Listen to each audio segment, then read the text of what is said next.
続いての料理は透明なモンゴリアンカレー納豆。シェフ、ももうこの店の食材は、キャベツ、ご飯、油、以上だよね。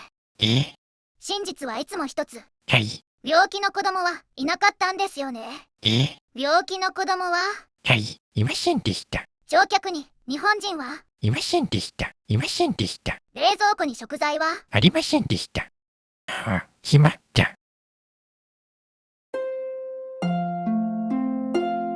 今絶対なんかボタンを押した。残念ながら閉店のお時間です。終年後のアクアパッチャの到着を楽しみにしていただき、またのご来店をお待ちしております。